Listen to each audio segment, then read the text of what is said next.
Assalamualaikum warahmatullahi wabarakatuh.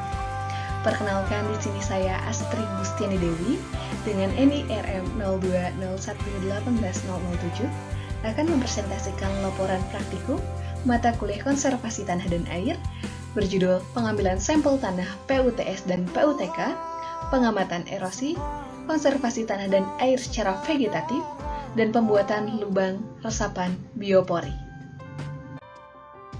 Baik, topik pertama yang akan saya bahas adalah lubang resapan biopori. Baik, kita mulai dari pendahuluan atau latar belakangnya. Konservasi air dan tanah dilakukan dengan banyak metode dan salah satunya adalah pembuatan lubang resapan biopori. Lubang resapan biopori ini merupakan solusi yang ramah lingkungan dengan menggunakan sampah organik untuk mengatasi ketersediaan air dalam tanah.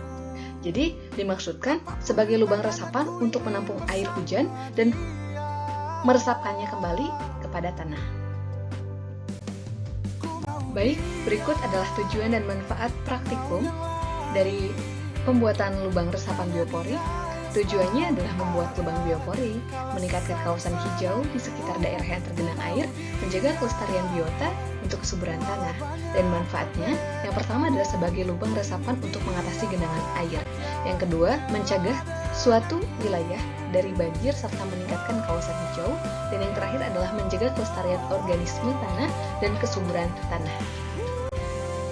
Kemudian tinjauan pustaka. Baik, menurut definisi para ahli, definisi lubang biopori adalah lubang dengan kedalaman diameternya 10-30 cm dengan panjang 30-100 cm yang ditutupi sampah organik yang berfungsi untuk menjebak air yang mengalir di sekitarnya, sehingga dapat menjadi sumber cadangan air bagi air bawah tanah, tumbuhan di sekitarnya, serta dapat membantu pelapukan sampah organik menjadi kompos yang siap dipakai untuk pupuk tumbuh-tumbuhan. Banyak sekali manfaat dari lubang resapan biopori. Yang paling utama adalah mencegah banjir, tanah longsor, dan juga erosi. Dan yang kedua adalah tempat pembuangan sampah organik. Manfaat lainnya bisa dibaca oleh teman-teman sendiri ya. Baik, selanjutnya adalah proses dan mekanisme pembuatan lubang resapan biopori. Yang pertama adalah menentukan lokasi, yaitu di depan pekarangan ruang kelas 4. Kemudian, melakukan pengamatan kondisi permukaan tanah dan lokasi lubang resapan biopori. Dan yang terakhir adalah melakukan pelubangan dengan kedalaman 0,5-1 meter dengan diameter 10-30 cm. Kami membuat 8 titik lubang resapan biopori. Baik, langkah selanjutnya adalah lubang resapan biopori diisi dengan sampah organik, tepatnya diisi pada botolnya. Kemudian, lubang ditutup memakai tutup botol bekas yang sudah dilubangi terlebih dahulu. Dan yang terakhir adalah pemeriksaan lubang resapan biopori. Berikut merupakan hasil pengamatan setelah 14 hari lubang resapan biopori dibuat. Yang pertama adalah kondisi awal permukaan tanah sebelum lubang resapan biopori dibuat. Yang kedua adalah kondisi sampah organik sebelum dimasukkan. Sampah organik tersebut kering dan juga mudah rapuh atau mudah patah. Kemudian setelah 14 hari pengamatan, kondisi permukaan tanah tersebut menjadi lembab tentunya. Dan kondisi sampah organik setelah 14 hari di dalam lubang resapan biopori menjadi lembab dan juga ada sebagian yang sudah terdekomposisi oleh bakteri pengurai. Baik, sehingga kita dapat mengambil kesimpulan bahwa proses dan mekanisme pembuatan lubang resapan biopori itu terdiri dari beberapa kegiatan. Yang pertama adalah penentuan lokasi, penyiraman tanah, pengamatan kondisi awal, pelubangan menggunakan bor secara tegak lurus, penutupan lubang, pengamatan kondisi setelah 14 hari, kemudian pemeliharaan. Dan lubang resapan biopori ini adalah teknologi tepat guna dan juga ramah lingkungan. Lubang resapan biopori ini mampu meningkatkan daya serap air hujan ke dalam tanah. Teknologi ini juga dapat meningkatkan jumlah cadangan air bersih di dalam tanah, pengurangan sampah organik, penyuburan tanah, dan pencegahan genangan banjir. Ke top topik yang kedua, yakni pengambilan sampel tanah PUTS dan PUTK. PUTS ini pada lahan sawah, PUTK ini pada lahan kering pekarangan. Adapun latar belakang dari pengambilan contoh tanah, untuk bidang pertanian, tanah merupakan media tumbuh tanaman. Media yang baik tentunya mampu menyediakan kebutuhan tanaman, dan melalui pengambilan contoh tanah ini akan ditentukan sifat-sifat fisik tanah yang mendukung untuk pertumbuhan tanaman. Ini adalah tujuan, waktu, dan tempat.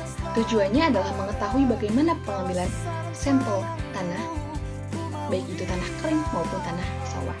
Waktu dan tempatnya, waktunya Selasa 12 Oktober 2021, tempatnya untuk tanah kering itu pada pekarangan rumah di Komplek Taman Cileunyi Blok 2A nomor 52, RT 5 RW 22 Desa Cileunyi Kulon, Kecamatan Cileunyi, Kabupaten Bandung. Dan tanah sawahnya merupakan milik Ketua Poktan Subur Makmur Bapak Asep Hidayat di Komplek Taman Cileunyi Blok 2A nomor 52, RT 5 RW 22 Desa Cileunyi Kulon, Kecamatan Cileunyi, Kabupaten Bandung. Baik, berikut adalah tinjauan pustaka dari pengambilan contoh tanah. Pengambilan contoh tanah merupakan tahap awal dan terpenting dalam program uji tanah di laboratorium. Jadi, bertujuan untuk meningkatkan sifat fisik dan sifat kimia tanah, status unsur hara tanah. Yang kedua, mengetahui lebih dini adanya unsur-unsur hara yang beracun di dalam tanah. Poin ketiga dan keempat dapat dibaca oleh teman-teman ya. Berikut adalah mekanisme dari pengambilan sampel tanah kering. Yang pertama adalah menentukan lokasinya terlebih dahulu. Yang kedua adalah pembersihan di atas permukaan tanahnya. Yang ketiga adalah pencangkulan. Yang keempat adalah pengambilan sampel tanah. Kemudian sampel tanah tersebut dimasukkan ke dalam suatu wadah, ke dalam ember terlebih dahulu, kemudian ke dalam plastik. Dan yang terakhir adalah pelabelan untuk menentukan namanya, kemudian lokasinya, tanggalnya, seperti itu. Tanah sawah tidak jauh berbeda, hanya saja lokasinya yang berbeda. Yang pertama adalah pembersihan, yang kedua adalah pencangkulan, yang ketiga adalah pengambilan sampel tanah, yang keempat adalah pewadahan, dan yang kelima adalah pelabelan. Kesimpulannya adalah lahan kering itu didominasi oleh debu dan pasir, sehingga mudah terpecah tanahnya. Dan lahan sawah itu didominasi oleh debu dan liat, sehingga teksturnya basah dan agak berat. Baik, topik yang ketiga adalah pengamatan erosi di sekitar lokasi kampus. Belakang. Erosi merupakan proses geomorfologi, di mana terlepasnya dan terangkutnya material bumi oleh tenaga geomorfologi tersebut. Yang kedua, aktivitas manusia dalam beberapa bidang dapat mempercepat erosi, sehingga timbul masalah yang disebut erosi dipercepat. Adapun tujuan dari praktikum tersebut adalah menambah pengetahuan tentang jenis erosi lahan yang terjadi pada lahan yang diamati. Yang kedua, mengetahui apakah tanah di lokasi penelitian memiliki potensi erosi ataukah tidak. Waktu dan tempatnya, Minggu 21 November 2021 di sekitar kampus Polbangtan, Bogor. Tinjauan pustakanya. Erosi adalah perubahan bentuk tanah atau batuan yang dapat disebabkan oleh kekuatan air, angin, es, pengaruh gaya berat ataupun organisme hidup. Itu menurut penjelasan Badan Nasional Penanggulangan Bencana (BNPB) dalam publikasi resminya. Kemudian, erosi tebing adalah erosi sungai yang terjadi akibat terkikisnya permukaan tanggul sungai dan gerusan sedimen di sepanjang dasar saluran. Baik, berikut adalah jenis erosi tebing sungai. Sungainya adalah Sungai Cisadane. Kerawanan longsor di tebing sungai dikarenakan derajat kelengkungan sungai, kemiringan tebing sungai, jarak terhadap sungai, dan penggunaan lahan. Kemudian kondisi fisik sungai. Kondisi sungai yang ditunjukkan melalui penggunaan lahan dan tebing di sepanjang sungai sangat memprihatinkan. Banyak perubahan penggunaan lahan di atasnya. Banyak ditempati oleh pedagang-pedagang di sepanjang jalan raya. Kemudian memiliki tebing sungai yang rusak pada beberapa titik di sepanjang sungai. Kesimpulannya adalah berdasarkan hasil pengamatan yang sudah dilakukan, teridentifikasi jenis erosinya yaitu longsor tebing sungai, Yang kedua, Sungai Cisadane memiliki kondisi fisik sungai yang sangat memprihatinkan karena banyak perubahan penggunaan lahan dan memiliki tebing sungai yang rusak pada beberapa titik di sepanjang lokasi sungai. Pada topik yang keempat, topik terakhir yaitu tindakan konservasi tanah dan air secara vegetatif. Kita ke pendahuluan terlebih dahulu, terdiri dari latar belakang, tujuan, dan juga waktu dan tempat. Latar belakangnya dimulai dari erosi, kemudian bagaimana cara pencegahan erosi tentunya melalui teknik konservasi, dan teknik konservasi yang memiliki keunggulan dibanding teknik lainnya adalah teknik cara vegetatif. Tujuannya, mahasiswa mampu melakukan praktik secara individual pada lokasi yang telah ditentukan untuk mengetahui tindakan konservasi tanah dan air. Yang kedua, mengetahui tujuan dan manfaat dari macam-macam teknik konservasi tanah dan air secara vegetatif. Waktu dan tempatnya Senin 10 Januari 2022 di lahan praktik milik Polbangtan Bogor. Baik, adapun tinjauan pustakanya, kalau metode vegetatif ini merupakan upaya rehabilitasi dan konservasi lahan dengan menanam beberapa jenis tanaman, pohon atau tanaman lainnya.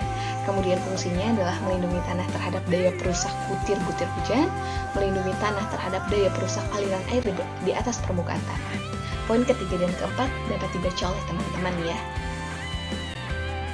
Pembahasan berikut adalah teknik konservasi yang ditemukan di sekitar kampus Polbangtan Bogor. Yang pertama adalah penanaman lorong. Sistem budidaya lorong merupakan salah satu cara untuk mempertahankan produktivitas lahan kering yang miskin hara. Yang kedua ada kebun campuran. Vegetasi yang ditanam ada pohon kelapa, sawit, kemudian ubi kayu, teh dan lain sebagainya, kadang-kadang ditanami oleh tanaman semusim. Dan yang ketiga adalah strip rumput. Rumput yang ditanam dari luar areal lahan yang dikelola dan sengaja ditanam secara strip menurut garis kontur untuk mengurangi aliran permukaan tanah. Baik, lanjutan dari pembahasan sebelumnya ada cover crop atau tanaman penutup tanah. Umumnya tanaman semusim dari jenis legum yang mampu tumbuh dengan cepat, tahan kekeringan, dapat memperbaiki sifat fisik kimia dan biologi tanah, dan menghasilkan umbi, buah, dan daun, dan lain sebagainya. Kemudian intercropping atau juga disebut tumpang sari, di mana tanaman yang ditanam di lahan intercropping Polbangtan Bogor adalah tanaman tahunan dengan tanaman semusim berupa tanaman kopi, alpukat, kacang tanah, cabai. Berikut adalah kesimpulan dari hasil identifikasi di lapangan mengenai teknis konservasi tanah secara vegetatif.